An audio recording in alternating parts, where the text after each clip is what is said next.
Before I came across the three principles, I was the poster child for codependency. I had spent my whole life feeling worthless and inferior to everyone else on the planet. I thought I had all the evidence in the world to support this debilitating belief about myself, and more importantly, I had a story and a diagnosis to prove it. My story and the meaning I made of it went something like this. I was born in 1959 in a pious and puritanical community in North Wales, an idyllic part of the UK. However, my childhood was not ideal, and my mother was neither pious nor puritanical. It was the 50s, but she was not your typical June Cleaver housewife. Instead, she was a maverick who danced to the beat of her own drum. I was the product of an 8-year affair she had had with my father, a married man who lived in the nearby village with his wife and 2 daughters. This affair was no secret to his wife or the community. I was referred to as a little bastard and called illegitimate. I innocently thought being illegitimate meant I was legitimate as others. Therefore, I didn't have a right to exist. In addition to being called these names, my father never acknowledged me as a child. Each day on my way to the local village school, I would pass his house.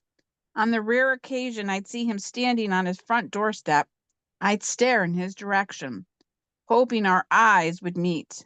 They never did. Instead, he'd avert his gaze and look the other way, pretending he hadn't seen me.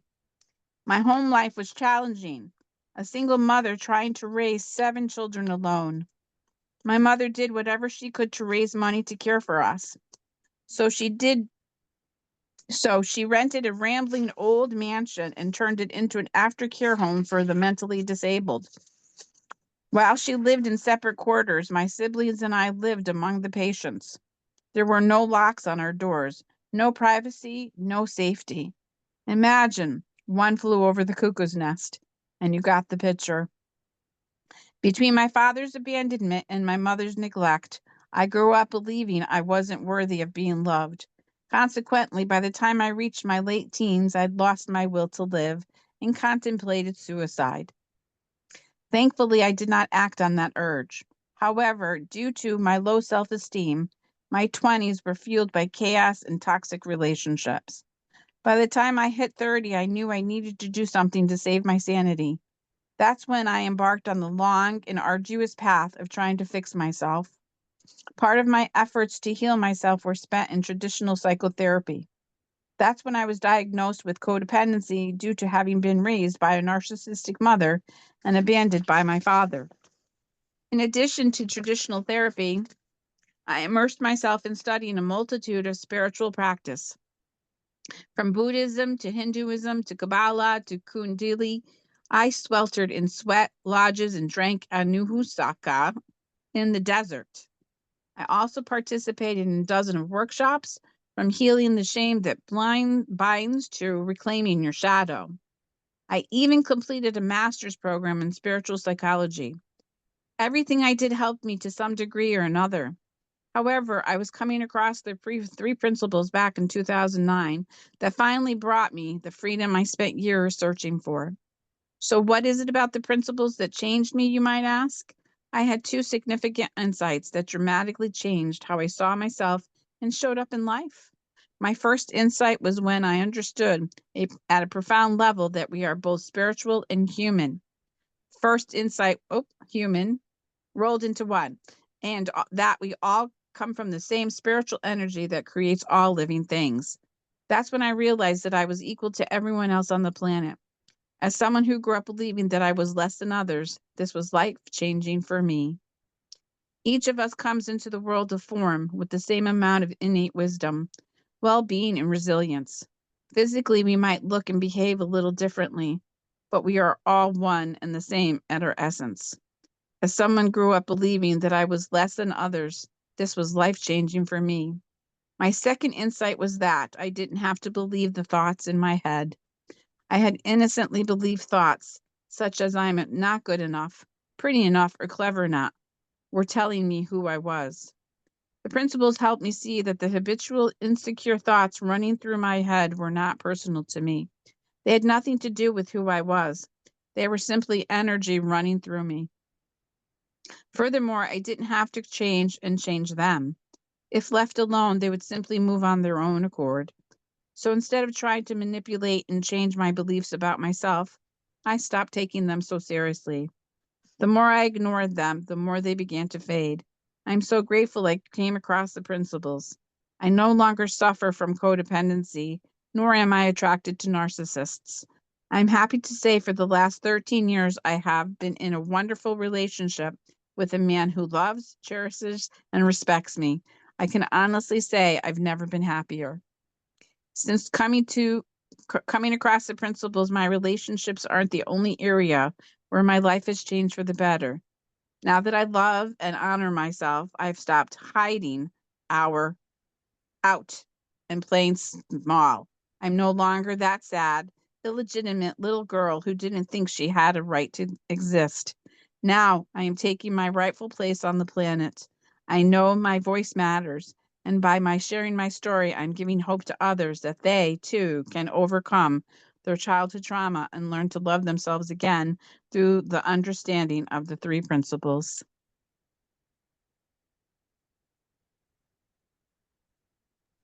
Beautiful, huh? Yeah. I got to meet Dell a few years ago. Yeah. Mm. Very sweet person. Very sweet, kind person.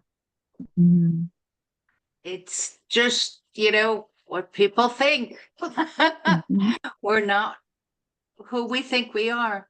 We're so much more than that. Yeah, You anything you want to say about that chapter? Or should we go on to the next one? we can go on. I can read, or Mary, you want to read?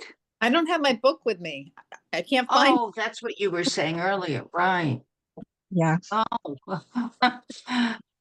So I'll read then. Borderline personality disorder, or I guess that's the anonymous person is the letter R in Switzerland.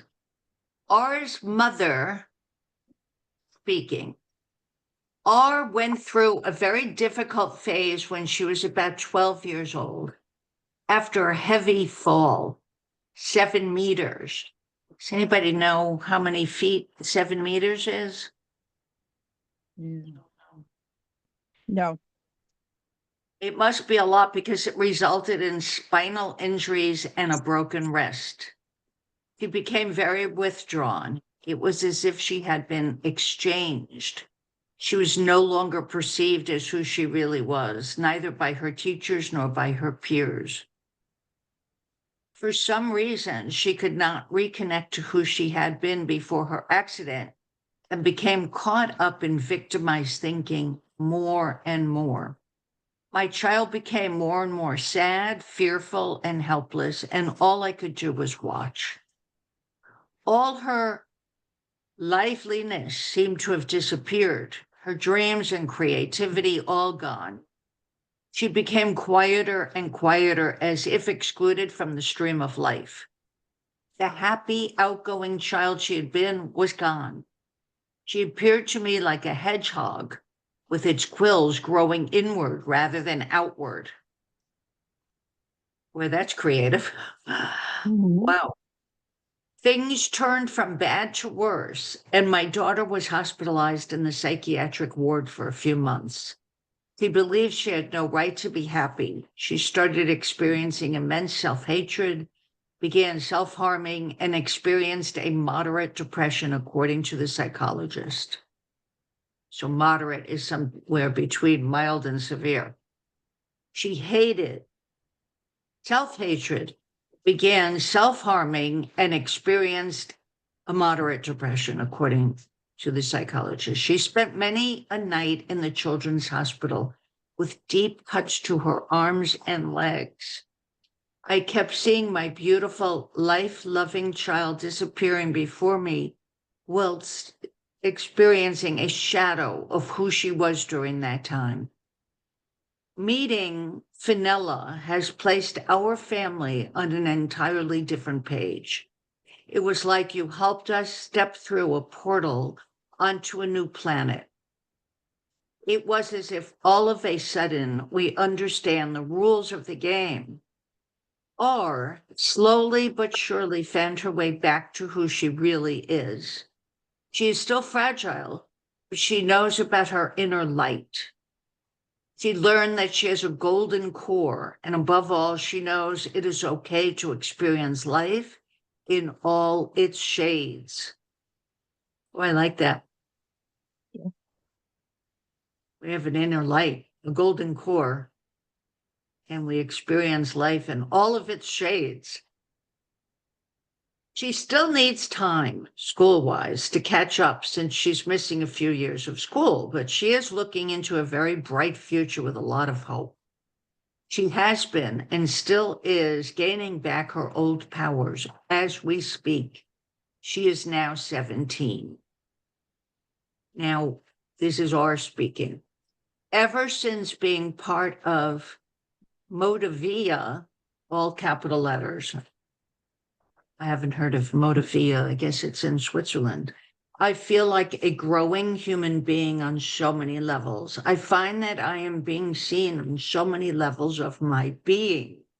Everything that moves me, hinders me, motivates me, makes me sad is perceived with warmth and is brought to light. And I see my next steps, see how I can move on, how I can grow further into who I really am. Every encounter I have is true. I never ever feel patronized, spoken about, or in any way not taken seriously. I always feel spoken to, supported, and guided to find my own answers. I am neither above nor below anybody else, since everything I do and everything I work on is looked upon in the light of who I am and of what I can achieve.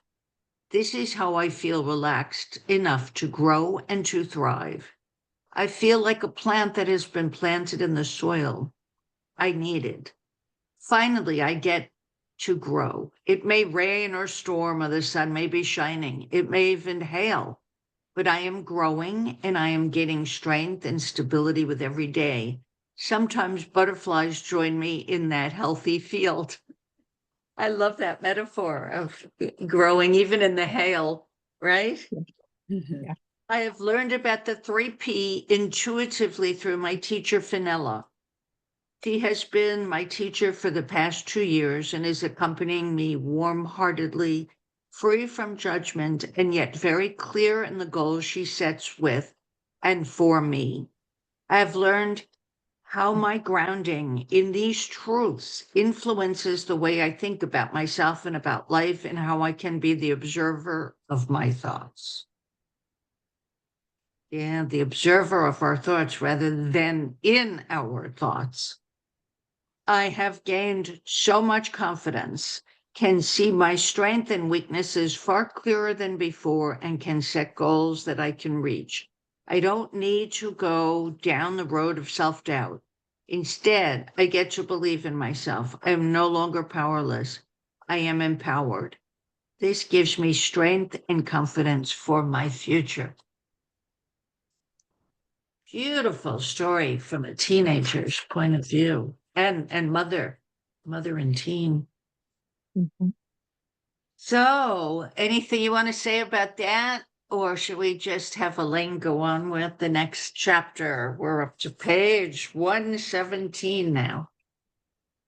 Child and Adolescent Disorders, a conversation with Dr. Jack Pransky, PhD, psychologist, prevention consultant, researcher, and award-winning author.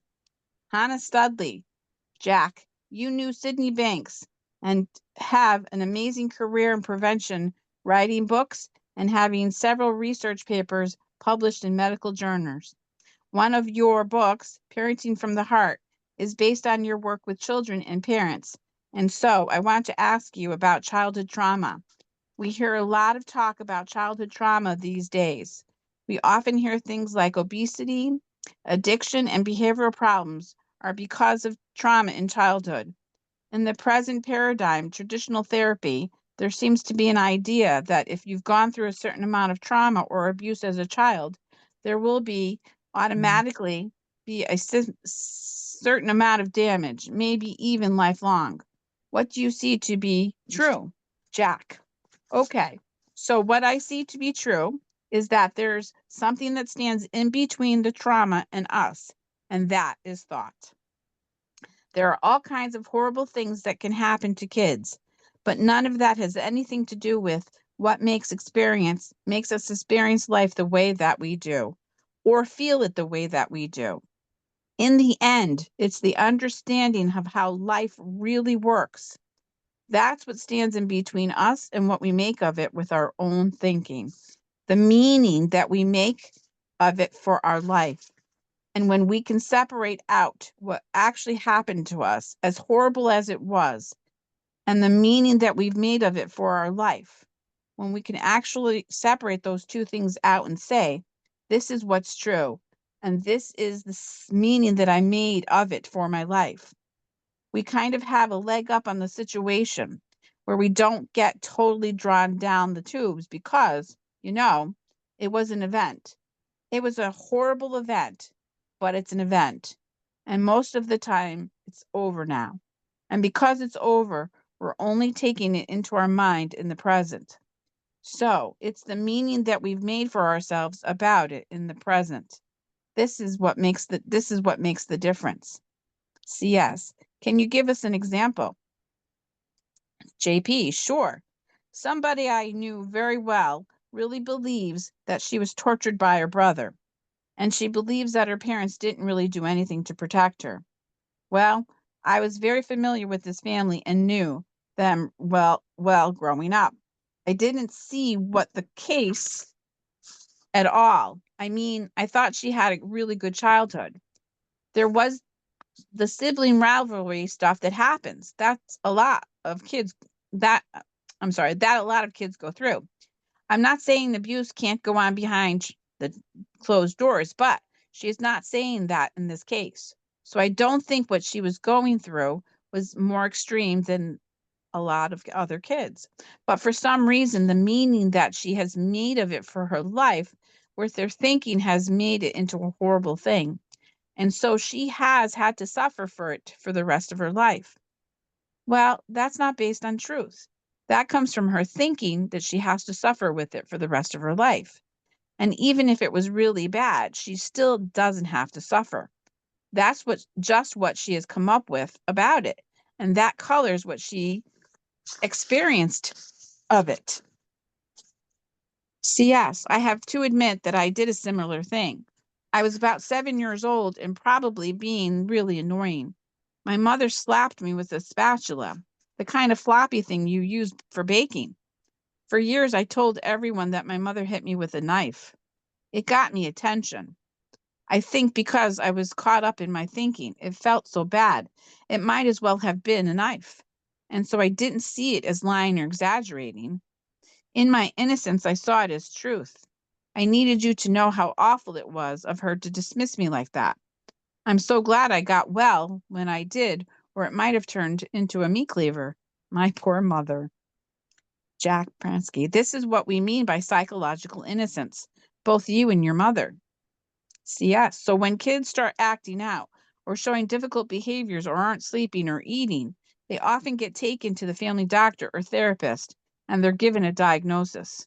What would you say is the relationship between how they're thinking and the diagnosis or label that's put on them? How would you explain that to a child or to the parents? JP. Well, that depends on how old the child is. But the first thing is to step back.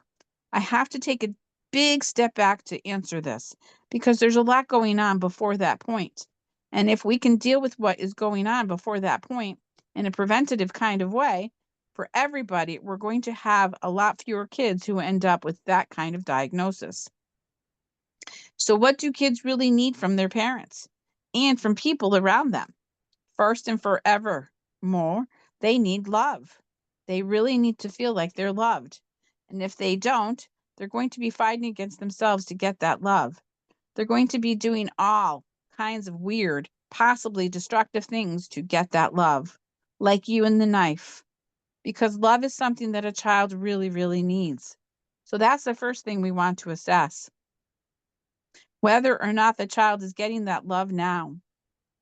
Parents, a lot of whom they say love their kids, don't recognize that. It's not just the fact that they say they love their kids, it's what they are feeling in the moment when they're dealing with their kids. What's the energy that comes out of them?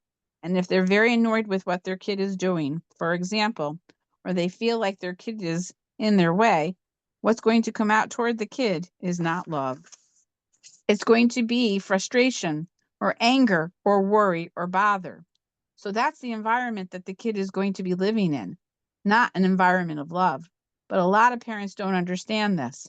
And that's part of what we would do in prevention, is to help parents see the importance of that, how they can help the kid to feel it. And if they are feeling frustrated, that's not the time to deal with their kid about any of their behavior. CS. I was talking to a parent yesterday and she shared an insight, just like you've described. She said she was yelling at her kids because they were playing around a door and she was frightened that they were going to get their fingers caught in the hinge and get hurt. She got so frustrated with them that she shouted at them and screamed, "Something bad's going to happen." So now the kids are crying because their mother is screaming at them. Their fingers weren't hurt in the door. They were crying because their mother was freaking out at them. The bad thing that happened was from the misunderstanding, not any physical injury. JP, exactly. Parents can get frustrated, and so it's better to say, I'm feeling upset with you right now, but we'll talk about it later. Once we feel that love for our child come back again, that's when we want to talk about it. We still want to be firm. We don't want to be pushovers, but we can do that with love in our hearts. So that's the first thing. The second thing is listening. A lot of times parents just want to tell kids things as opposed to listening to them. Really deeply listening to kids is going to allow our kids to respond to us best, because when they feel listened to, they want to listen more. And so that is something, again, that we need to help parents understand. And then, of course, there are those parents who might not even say they love their kids. That's a tougher situation to deal with. But if they can step back enough to ask themselves, what is this kid actually learning? They have to ask themselves, is this what I want my kids to be learning? And, if they conclude that that is not, then we can help them. Help them see how they can deal with their kids in a way that they can get what they want the kids to learn. CS. So when kids aren't listened to and they are struggling and they get taken to a mental health professional and then they get given a label. A lot of kids these days are getting labeled with ADHD or told that there is a chemical imbalance. For example, could you talk a little bit about what a misunderstanding that is? JP. Well, let's deal with that for a moment. The question is, how does something chemically change or go wrong in the brain in the first place? If a child has been bullied at school or is being mistreated by their siblings or parents over and over and over again, and they start getting into a stress response, and then cortisol builds up in the brain and starts affecting their chemistry, the more that happens, the more you know it. There's something chemically unusual happening in the brain. And so they get a diagnosis. But it's so after the fact. CS. The unusual brain activity is a result of prolonged stress, not a disease. I see that clearly. JP. Right. It's just that it looks that way. I mean, I honestly don't know enough about diagnosis to be able to say anything with great authority about it. But I do know that if we are giving love or we're deeply listening, if we're asking ourselves what our kids are really learning from us, we ask ourselves, what do kids really need to learn from us? And teach them that in a very kind, loving way, sometimes firm way, they are going to have much less of those diagnoses happening to them. Dr. Tom Kelly, Dr. Bill Pettit, and I have just been involved in a 3-part evidence-based study where one of the parts is in adverse child experiences and how outcomes affect later life. Like do people do well, or do people not do very well and have psychological problems as a result? So what we found was very clear. People who have an understanding of life, like an understanding of the three principles, and some people seem to have an understanding without knowing anything about the three principles, that understanding seems to be protective. They are in touch with their resilience, which protects them from succumbing to the ravings or ravages of what happened to them. So if people have this understanding of how experiences is created, they have fewer psychological problems. And these problems were measured by very standard psychological scales in both the control group and the experimental group. There was a very significant difference. People who understand have fewer psychological problems, a very clear difference. So the understanding that people have consists of two things. One thing we're calling the power of thought. To know that thought is what creates our experiences, that our experiences is not created independently from things that happen to us, but our experience is created from our thinking about what happens to us. And that's the creative gift that we're being given. And secondly, what we call innate mental health, a clear mind. In other words, people have an understanding that when the mind clears or quiets down, people's mental health, which eventually everyone has naturally, is there for themselves and everyone else to see. It can only get covered up by the way people use the power of thought. So when people have this understanding, they don't get involved or tangled up in as many psychological problems, and they have better mental health. CS, you've mentioned innate health and resilience. So what are we saying that everybody has this? It just depends on how caught up we are in our thoughts as to how much we can access it. JP, yes, that's true. That everyone has it because it's our spiritual essence. It is the way that we come into the world. It's the essence of who we are as human beings. And we can only create the illusion that we don't have it with our thinking. And we can really believe it, know it, because of consciousness. Consciousness takes whatever we think and makes it look and feel absolutely real. So when we get a thought, we will believe it. We would swear to it. But it's really only our thinking that has come into our consciousness that is masquerading as reality. CS. So what just came into my mind is how children are great examples of resilience because they can have a screaming fit about something 1 minute and then 5-10 minutes later they're playing again.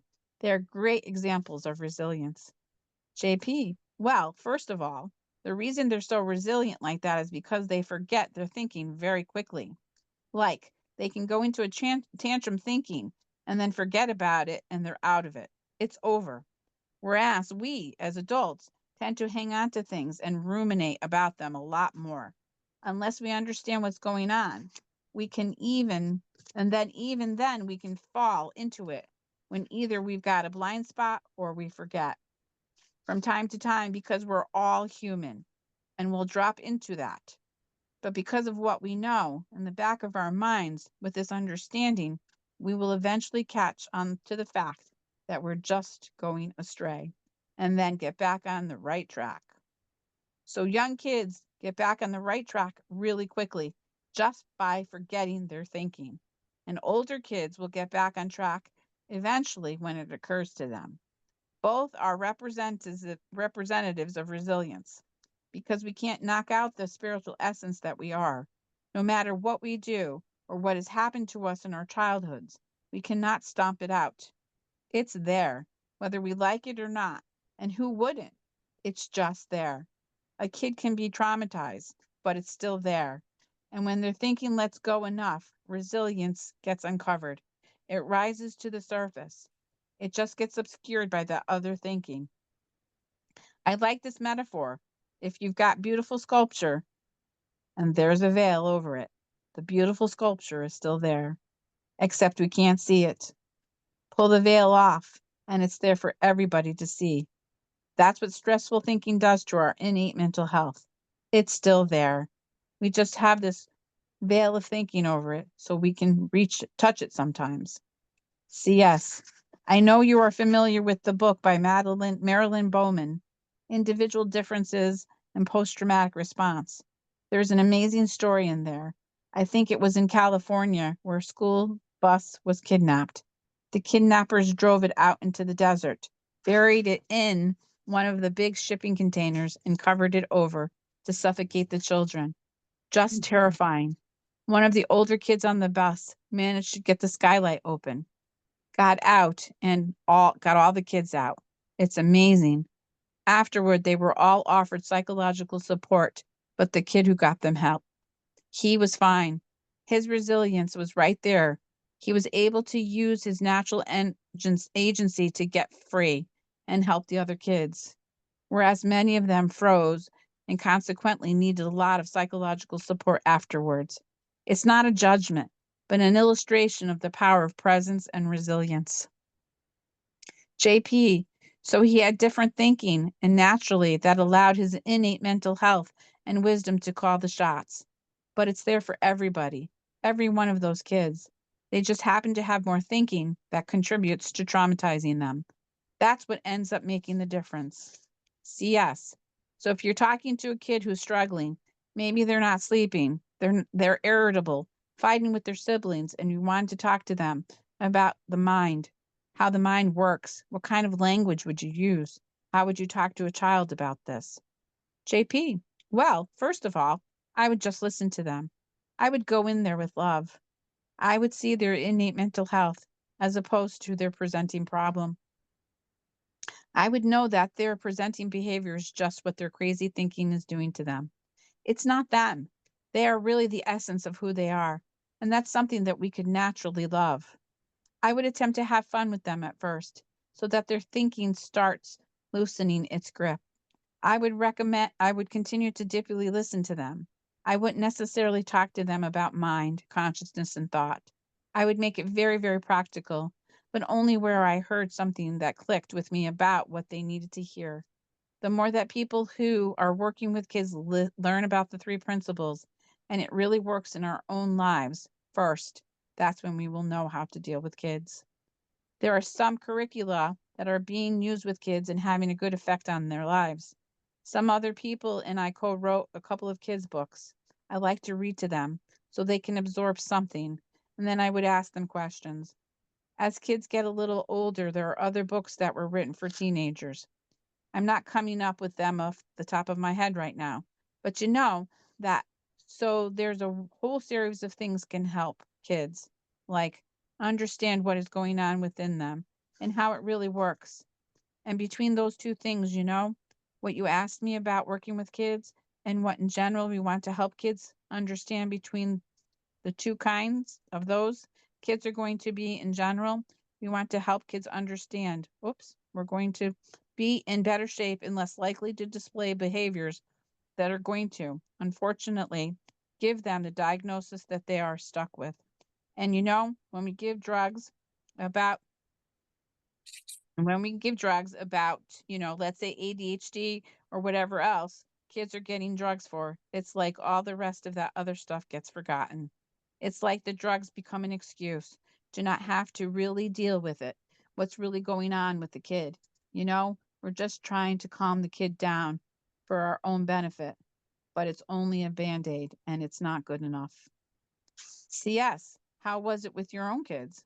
JP, well, I didn't catch on to this until my kids were a little older. I wrote Parenting from the Heart because when my daughter turned 13, it was a little tough. 14 was tougher and 15 was insane.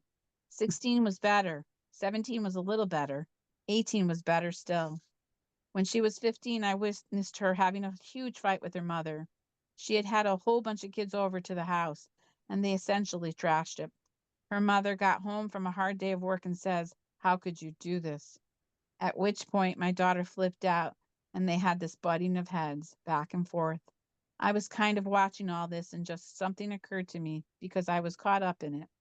I heard my daughter say to her mother, "You don't hold me anymore and tell me that you love me. You're just on my case all the time." And that really got to me. All of a sudden, I realized that is exactly true. Parents get focused on behaviors that they don't like, and they forget all about what helps kids respond to and create behaviors that they do like they used to. Now the kids are teenagers. They can forget to love them. And the kids are trying to make their way in the world, trying to understand themselves. Their hormones are kicking off. They are essentially walking craziness. CS. My rabbi says teenagers are permanently jet lagged. JP, right. There are things that they need to be helped to understand at that age. But we can't forget the foundation that made them well-behaving younger kids in the first place. And when I realized that everything changed for me as a parent, I decided, job number one, give those kids love, give them love. And I also realized that it's a moment to moment thing. It's an in general thing, but it's more moment to moment. So that if I'm angry and that's coming out toward the kid, my kid is not feeling like they're in an environment of love, right? And I have to make sure that they do before I try to teach them anything, before I try to discipline them, because it's just going to bounce off their head. They're not going to take anything, and I may as well save my breath. That's when things turned around for me as a parent. CJ, thank you, Jack. That was so insightful. You have given a lot for us to reflect on. That was interesting. Yeah. Yeah, very. There was a lot in there.